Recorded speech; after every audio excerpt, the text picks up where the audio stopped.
Olá amigos do Futebol de Mesa, estamos aqui para apresentar a segunda aula do curso completo para plutonista da regra de um toque disco liso ou cavado, como queiram, né?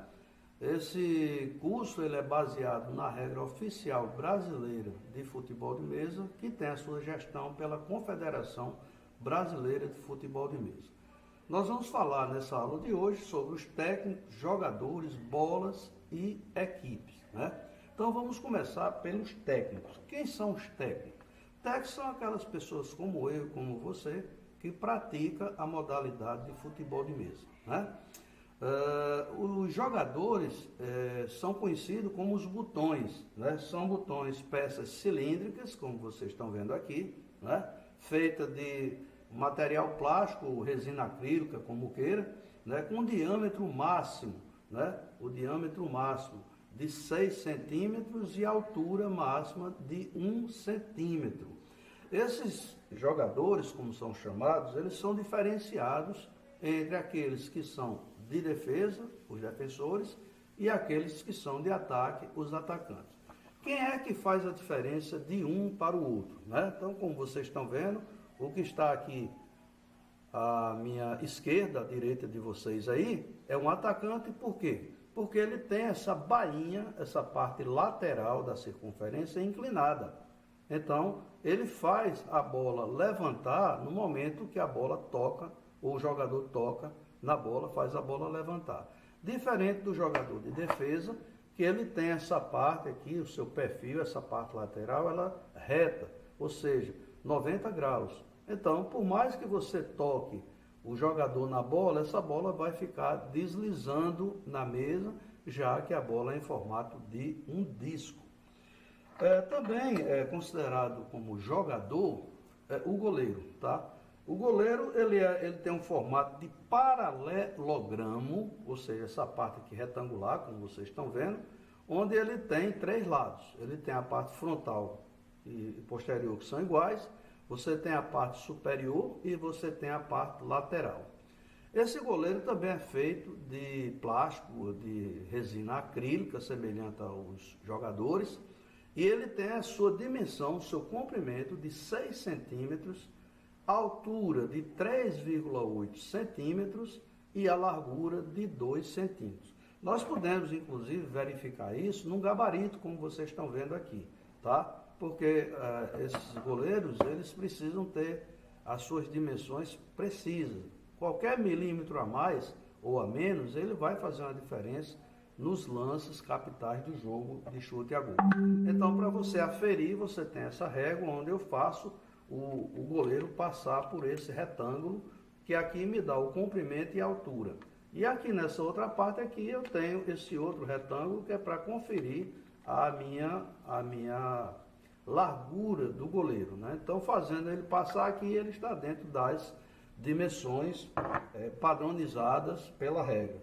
O mesmo acontece com o jogador, né? O jogador, como eu falei, ele tem um diâmetro máximo de 6 centímetros e altura de 1 centímetro. Então, aqui nesse gabarito, nós temos aqui as dimensões máximas. Então, se esse jogador ele passa por esse retângulo aqui, é porque esse retângulo ele tem as dimensões de 1 centímetro de altura por 6 centímetros de comprimento, que seria o diâmetro, né? Então, qualquer jogador que passar por aqui, ele está dentro do padrão.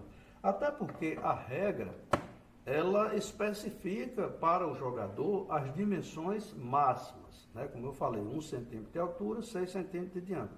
Agora, a dimensão mínima, ou seja, um botão mais baixo, digamos 0,5 centímetros, ou um diâmetro de 5,5 milímetros, enfim, isso aí é permitido. Isso vai depender de cada técnico ter a sua opção de mandar fabricar os seus jogadores.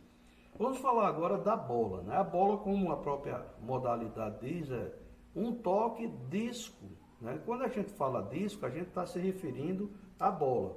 Então eu vou colocar aqui sobre essa palheta, essa bola, que dá para vocês perceberem, que ela tem um formato, né, de um disco, só que essa bola, ela tem o seu formato circular, com 1 centímetro de diâmetro, 0,2 gramas de peso e 0,2 centímetros de altura. Só que ultimamente essas bolas têm sido fabricadas com 0,3 centímetros de altura. Por quê?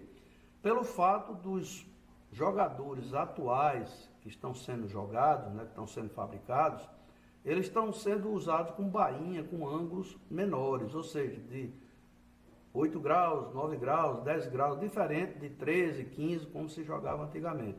Então, para isso, a bola com essa altura um pouco maior, né, de 0,3 centímetros, ela favorece a maioria dos jogadores que estão sendo fabricados atualmente. Acredito eu que a regra, ela deva sofrer uma pequena alteração com relação a essas características, tá? Essa bola, como vocês podem perceber, ela tem aqui na sua circunferência um formato de bisel, tanto de cima para baixo como de baixo para cima, ao longo de toda a sua circunferência, dando uma aparência, como o pessoal fala muito aí, de um disquinho voador, né?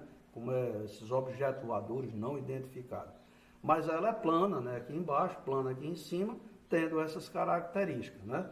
Então, por que é que ela tem esse bisel? Para exatamente o atacante que tem a bainha inclinada, quando ele bater aqui, fazer com que a bola suba, né?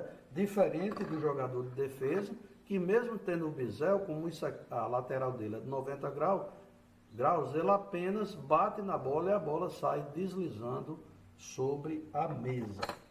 E para finalizar, nós temos o que nós chamamos de equipe, né? Então a equipe, ela é composta, no mínimo, por 10 jogadores e mais um goleiro.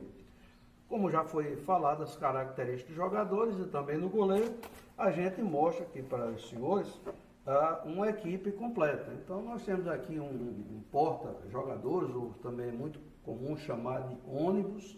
Nesse caso aqui, ele comporta 20 jogadores, um goleiro e essa parte superior que são os acessórios, para guardar a palheta, bolas, material para polimento, enfim. Aí vem a pergunta, por que você tem uma equipe com mais de 10 jogadores? Pelo simples fato de, durante o jogo, você ter um jogador que possa cair no chão e quebrar uma quina, né? Isso aí ele pode, essa quina quebrada, interferir no seu deslocamento na mesa. Também pode acontecer de você estar jogando e você ter sua tática e sua estratégia. Então você pode começar jogando com 6 zagueiros e 4 atacantes, e a depender do desenrolar do jogo, você querer ter mais atacantes ou menos jogadores. Então é importante que você tenha jogadores reservas com características similares àqueles que estão jogando e outros com características diferentes. Por exemplo, você pode estar jogando com botão 3 atacantes ou 4 atacantes com bainha de 11 graus. E por alguma razão você, durante o jogo, né, você queira jogar mais defensivamente, então você pode trocar 1 ou 2 ou até os 3 atacantes por jogadores de 8 graus, de 7 graus e por aí vai. Também pode acontecer de você querer jogar com um atacante mais próximo da área e que você vai precisar que ele levante a bola, que ele está mais próximo do goleiro, um jogador de ataque que tem uma bainha mais inclinada de 13 graus, que é o máximo hoje que se pratica hoje no futebol de mesa a nível de Brasil. Bom, com essas definições para jogador, para técnico, para goleiro, bola e equipe, nós encerramos aqui essa segunda aula do curso completo para butonista da modalidade um toque disco, que tanto serve para botões lisos como botões cavados. Só lembrando que eu não falei de botão cavado, mas a regra é igual. O que vai mudar são as estratégias de jogo. Aqui, o botão, quando ele é totalmente liso na sua parte inferior, é chamado disco liso.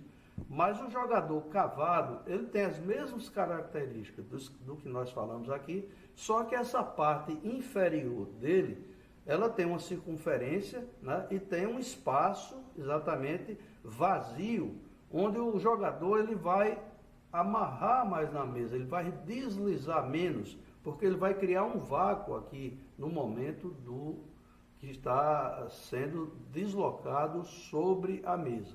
Hoje essa regra de cavado ela está menos difundida a nível de Brasil, restrita mais para a região sul do país. Mas a regra e as características dos botões, elas são as mesmas para o disco liso, ok?